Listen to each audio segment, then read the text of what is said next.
Բարի ողջույններս Բաքվից։ Նախ եւ առաջ կցանկանայի երախտիկս հայտնել նախագահ Կոշտային հրավերի համար հանդես գալու եկը 8-րդ գագաթնաժողովին։ Նախագահ Կոշտայի այցելության ընթացքում Ադրբեջան ավելի քիչ քան 8 ամիս առաջ, 2 ամիս առաջ ներողություն մենք քննարկեցինք մասնակցությունը գագաթնաժողովին եւ համաձայնեցինք, որ ես կմիանամ տեսաձայնային կապով։ Ես կցանկանայի նաեւ իրազեկել լսարանին, որ հանդիպմանս ժամանակ նախագահ Կոշտայի եւ նախագահ ֆոն դեր Լայենի հետ Տիրանայում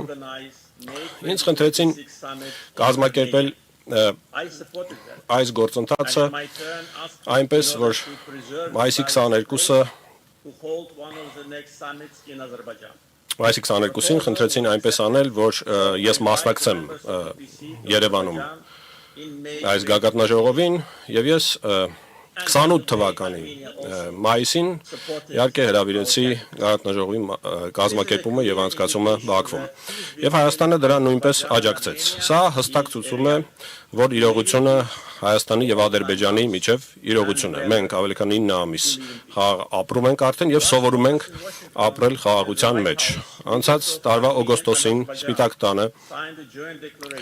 Վաշինգտոնում Հայաստանն ու Ադրբեջանը ստորագրեցին ընդհանուր հռչակագիր, նախագահ Տրամպը դա նույնպես ստորագրեց որպես վկա։ Հայաստանի եւ Ադրբեջանի արտաքին գործերի նախարարները նախաստորագրեցին այս համաձայնագրի տեքստը եւ մեզ համար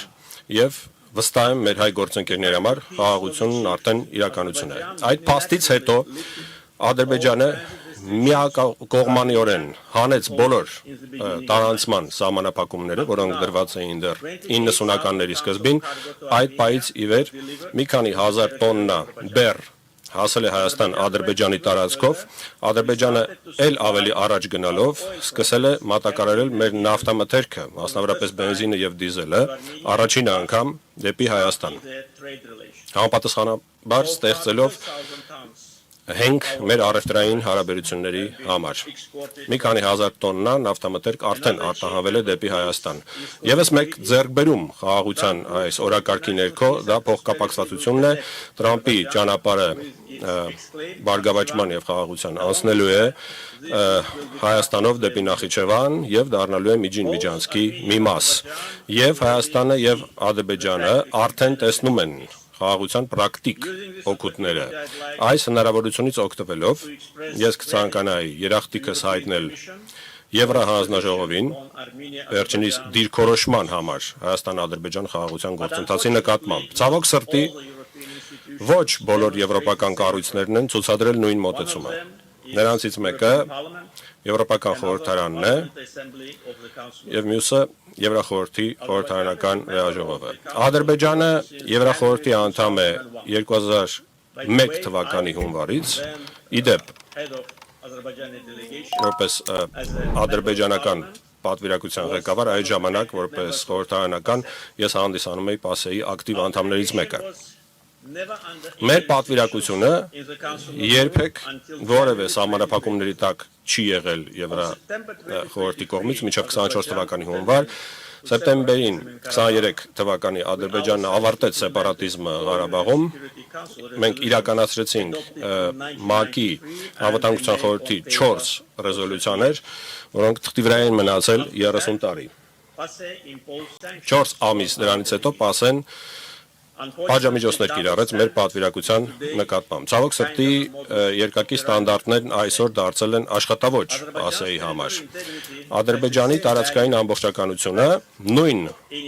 արժեքն ունի, ինչպես ցանկացած այլ երկրի տարածքային ամբողջականությունը եւ այս հարցում երկակի ստանդարտներն անընդունելի են։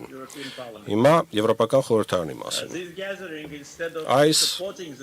հավաքը խաղաղության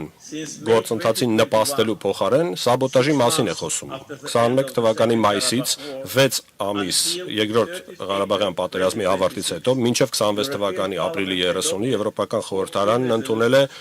14 ռեզոլյուցիա, որոնք շատ վիրավորական կերպով ստում են Ադրբեջանի մասին։ 14 ռեզոլյուցիա պատկերացրեք 5 տարվա ընթացքում սևեռման նման մի բան է։ Վերջինը ընդամենը 4 օր առաջ կանխամտածված կերպով անմիջապես գագաթնաժողովից առաջ, այսինքն անդամ պետությունների հիմնարար խնդիրներին անդրադառնալու փոխարեն, ինչպես այլատյացությունը, իսլամոֆոբիան, հակասեմիտիզմը, միգրացիան, մրցունակության բացակայությունը,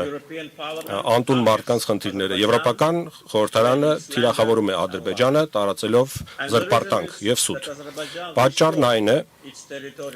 որ Ադրբեջանը պաշտպանել է իր տարածքային ամբողջականությունը, ինքնիշխանությունը, վերջ դրել սեպարատիզմին եւ պատերազմական հանցագործներին բերել արդարության։ Մայիսի 1-ին Ադրբեջանի խորհրդարանը պաշտոնապես որոշել է կասեցնել համագործակցությունը Եվրոպական խորհրդարանի հետ բոլոր ոլորտներում, կասեցնել մասնակցությունը ԵՄ-Ադրբեջան խորհրդարանական փոխգործակցության կոմիտեի գործունեությունում եւ նախաձեռնել ընթացակարգ Euronest-ի խորհրդարանական վեհաժողովին անդամակցության մասնակցության դադարեցման։ Մենք խորհրդարանական գագաթնաժողովի ընթացքում մեր դիտանկյունները եւ մտահոգող հարցերը բացահայտ կերպով արտահայտել ենք, ես պարզապես որոշել էի գործընկերներիս իրազեկել այս ուղղությամբ տեղի ունեցողի մասին, որպեսզի ապատեղեկատվություն եւ մանիպուլյացիաներ չլինեն։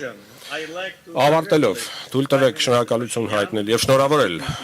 վարչապետ Փաշինյանին Հայաստանում ԵԿՀ գագաթնաժողովի անցկացման կապակցությամբ եւ նշել, որ չնայած բոլոր այն մարդկանցի ջանքերի, ովքեր փորձում են խաթարել այս գործընթացը, Ադրբեջանը միտված է խաղաղության օրակարգին եւ իմ հայ գործընկերոջ ելույթը շատ հստակ դա ընդգծեց։ Մաղթում եմ հաջողություն գագաթնաժողովին, շնորհակալություն։ Բաժանորդագրվեք Արմատ մեդիայի ալիքներին սոցցանցերում։ Հետևեք մեզ նաև Armat Media AM կայքում։